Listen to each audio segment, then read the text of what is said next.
Hello everyone, welcome to my channel. So guys, आज हम inorganic chemistry का transition material complex का जो टॉपिक है इस कंप्लीट करेंगे। ये टॉपिक मैंने एमएससी फर्स्ट सेम से लिए गए हैं और कुछ सिलेबस में ये टॉपिक एमएससी सेकंड सेम में भी दिया है, तो कंफ्यूज नहीं होना है आपको, ठीक है।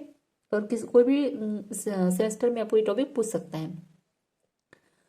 तो चलिए वीडियो को स्टार्ट करते हैं। ट्रांजिशन मेटेरियल कॉम्प्लेक्स यानी संक्रमण धातु संकुल भिन्न भिन्न चुंबकीय गुण दर्शाते हैं। एटम के अंदर उपस्थित इलेक्ट्रॉन एवं प्रोटॉन भी चुंबकीय क्षेत्र यानी मैग्नेटिक फील्ड उत्पन्न करते हैं, ठीक है। इलेक्ट्रॉन दो प्रकार की गति मोशन करते हैं। इसमें कह रहा है कि जो एटम के अंदर उपस्थित इलेक्ट्रॉन और प्रोटॉन होते हैं चुंबकीय क्षेत्र उत्पन्न करते हैं, चाहे वो इलेक्ट्रॉन हो चाहे प्रोटॉन हो, ठीक है। तो इलेक्ट्रॉन दो प्रकार की गति होती है, की गति उत्पन्न करते हैं। तो फर्स्ट है कक्षीय गति और सेकेंड है चक्रीय गति। तो फर्स्ट जो गति है उसे हम देखेंगे। जब इलेक्ट्रॉन ऑर्बिटल में गति करते हैं तब यह और जब इलेक्ट्रॉन ऑर्बिटल में गति करते हैं तब क्या होता है, तब यह इलेक्ट्रॉन की कक्षीय गति ऑर्बिटल मोशन कहलाती है। इस मोशन से चुंबकीय क्षेत्र उत्पन्न होता है, जिससे चुंबकीय कक्षक चुंबकीय आघूर्ण यानी ऑर्बिटल मैग्नेटिक मोमेंट कहते हैं। फिर है सेकंड नंबर में चक्रण गति यानी स्पिन मोशन, ठीक है। स्पिन मोशन क्या होता है, ये वाला होता है। तो यहाँ पे क्या कर रहा है, इलेक्ट्रॉन अपने अक्ष पर भी मोशन करते हैं, यानी कि ये इलेक्ट्रॉन है तो ये अपने आप में भी घूमेगा, ठीक है। तो स्पिन मोशन कहते हैं। इससे उत्पन्न चुंबकीय आघूर्ण स्पिन मैग्नेटिक मोमेंट कहलाता है। ये चुंबकीय आघूर्ण मैग्नेटिक मोमेंट ही पदार्थों में चुंबकत्व की उत्तरदायी है। अब आगे देखते हैं।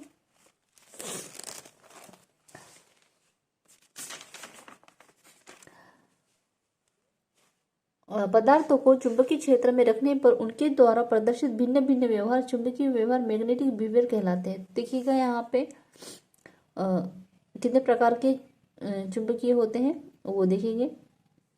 फर्स्ट है चुंबकत्व या डायमैग्नेटिक, दूसरा है अनुचुंबकीय जो पैरामैग्नेटिक कहलाता है, और थर्ड है लोह चुंबकीय जो फेरोमैग्नेटिक कहलाता है। फोर्थ है प्रतिलोह चुंबकीय जो एंटी फ्लो फेरोमैग्नेटिक कहलाता है, और जो 5 नंबर है फेरी चुंबकत्व जो फेरी मैग्नेटिक कहलाता है, ठीक है। तो फर्स्ट है प्रतिचुंबक डायमैग्नेटिक, ठीक है। तो इसके बारे में पढ़ लेंगे हम। तो क्या कह रहा है इसमें, कुछ पदार्थों को चुंबकीय क्षेत्र में रखने पर चुंबकीय क्षेत्र का मान कम हो जाता है, ठीक है। चुंबकीय बल रेखा इन पदार्थों में से कठिनाई से गुजरती है, अर्थात ये पदार्थ चुंबकीय बल रेखाओं को प्रतिकर्षित करता है। इनकी केवल उपस्थिति मात्र से ही चुंबकीय क्षेत्र का मान कम हो जाता है, जैसे कि सोना, चांदी, तांबा, हीरा, नमक आदि। इसका ये देखिएगा यहाँ पे, और इसका जो एग्जाम्पल है वो क्या है, TiO2 और V2O5, ठीक है। तो आपको ये जो है डायग्राम इसे भी कंप्लीट करके जाना है एग्जाम में। अब आगे देखेंगे। सेकेंड नंबर पे दिया गया है अनुचुंबकीय यानी पैरामैग्नेटिक। तो इन पदार्थों को चुंबकीय क्षेत्र में रखने पर चुंबकीय क्षेत्र का मान बढ़ जाता है। अनुचुंबकीय पदार्थ चुंबकीय बल रेखाओं को अपनी ओर आकर्षित करते हैं। चुंबकीय बल रेखा या निर्गित की अपेक्षा इन पदार्थों में से आसानी से गुजर जाती है। तो क्या है वो, La, Na, Pt, MnO2 etcetera, ठीक है। तो इसका जो डायग्राम है ये है, तो इसको भी आपको अच्छे से याद करके जाना है। अनुचुंबकीय गुण पदार्थ में उपस्थित अनुयुग्मित इलेक्ट्रॉन यानी अनपेयर्ड इलेक्ट्रॉन के कारण होता है। यह डायमैग्नेटिक इफेक्ट की तुलना में बहुत प्रबल होता है। चुंबकीय क्षेत्र के प्रति आकर्षण व्यक्त करता है। पैरामैग्नेटिक ताप द्वारा प्रभावित होता है। ताप बढ़ने पर अनुचुंबकीय घटता है, ठीक है। तो इसका जो है इस तरह से आप निकाल सकते हैं। अब आगे देखेंगे।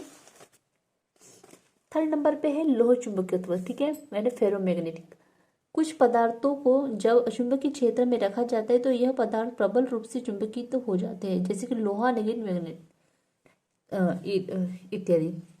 इन पदार्थों को चुंबकीय क्षेत्र में रखने पर हर एटम एक मैग्नेट बन जाता है। यह गुण ये चुंबकीय क्षेत्र से आकर्षित होते हैं तथा अनुचुंबकीय पदार्थों के सभी लोह चुंबकीय पदार्थों में पाया जाता है। तो क्या है इसका एग्जाम्पल है CrO2।